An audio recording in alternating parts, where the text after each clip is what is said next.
10 years since this movie came out. I've been wanting to trash this movie for a long time. Let's see, The Hangover features racism. Racism plus anti-LGBT behavior. Sexism and misogyny. Baby cruelty. Animal cruelty. Police brutality and police mockery, all while portraying drug use as a social activity. Some movies have racist jokes, or jokes about stereotypes or stigmas.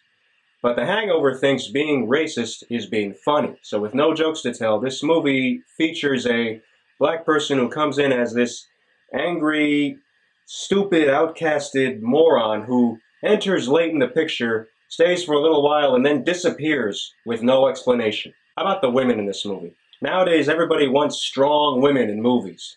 And these same people were okay with a movie that featured a stripper who abuses a man while he's stoned, and then later treats the man and his friends kind of well, making her a stripper with a heart of gold. How about that other wife? How at the end of the movie she's just yelling at him, just loud, angry yelling, just an unloving wife. People were okay with that back then? How about stereotyping Asians as these stupid con men, with the lead Asian being this gay asshole who has all the worst stereotypes of gay people? You know why they made him gay? Because the writers were in the writing room saying, Asians, gay people, that's it.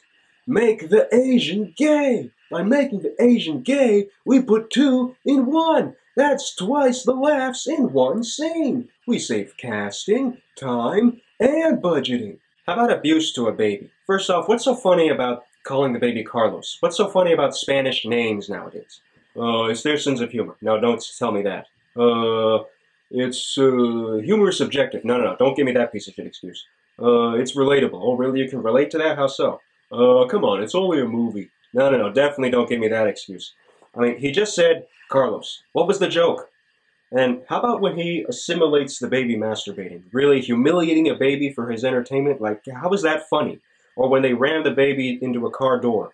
Like, really, baby cruelty, abuse to a baby? They actually thought this was comedy? Drugging up a tiger to neutralize it, or potentially kill it? Animal cruelty becomes funny now? This brings me to another point.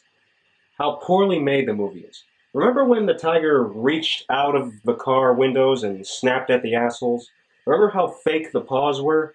People actually fell for that. And do I need to explain the moron cops? Cops who are brutally abusive to the people they're arresting and making complete mockeries of themselves.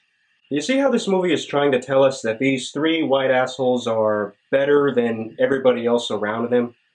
We have wannabe nerd with glasses, stupid overweight moron, and tall tough asshole. These three guys may be the most despicable people to carry a movie. And this movie is already using a drug blackout as a lazy excuse for all this oppressive banter. I've researched the drug used in this picture. It actually doesn't cause the effects used here. There are other comedies in the past that involve drug use, and some of them are funny because they correctly portray the use of drugs while also showing us the negative message of using drugs. Even if the characters in the movie don't learn that, we as an audience learn that. Now, in the case of The Hangover, this movie is inaccurately portraying the use of flunitrazepam while showing these three assholes get over it at the end with some gruesome photos to try to tell us that drugs are good to use when you use them with friends. These three men are supposed to be friends, but for the entire movie they fight each other acting like they just met. And when put together, I'd say they're the evil versions of the Superbad kids. You think I'm being mean? Nah, fans of this movie have been mean to me for a long time. By the way, they tried to make humor out of the Holocaust. Yeah, a scene where they try to reference the Holocaust for humor. Can you let that sink in? This isn't comedy. This is a disgrace. But you know how these three guys and their director got punished for making this movie? They got big paychecks and big awards. I had a college writing professor who told me she was confident that this would be nominated for Best Original Screenplay at the Academy Awards. It wasn't, and the Academy Awards still sucked, but at least the Academy knew not to nominate this. What was the next punishment for these three guys and their director for making this movie? They got to make 2 sequels. I'm not kidding. You know, I saw Hangover 3 just so I could officially call it the worst movie of that year. In between then, I didn't see Hangover 2 because I didn't have time and did not wish to make time. You know how some people say a movie is so bad it takes brains to make a movie this bad, it takes heart to make a movie this bad, it takes guts? Well, in the case of The Hangover, it doesn't take brains, it doesn't take guts, it doesn't take heart. It takes foolishness. Cold foolishness.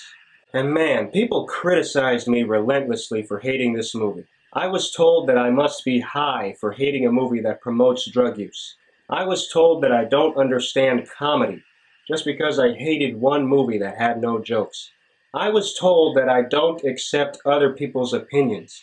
Yeah, by the same people who were not accepting my opinion. I do have a few friends who enjoy this movie while respecting my opinion on it. Some of them have even admitted to me that they enjoy it for how terrible it is. Some fans of this even enjoy the sequels, while others say that the sequels lack the humor and joy of the first movie. Well, what humor and joy was there in the first movie? What were you expecting? But here's the best part about the fan hypocrisy. The many fans who were not offended at all by this movie, for the most part, are the same people who are offended by politically incorrect language. The people who were trashing me for hating The Hangover are now pushing political correctness everywhere else. There are people who point racism and sexism at everybody else around them, without ever pointing at themselves for the positive attention they gave to this racist and sexist movie from 10 years ago. Wow. It has been 10 years. The noise for this movie has quieted down since then. I would like to think that fans of this movie are changing their minds on it through time. After all, positive thoughts and actions create positive environments. Maybe that way we can have better comedies and better movies in the future. Let's not give up. And I want to wish us filmmakers out there happy filmmaking.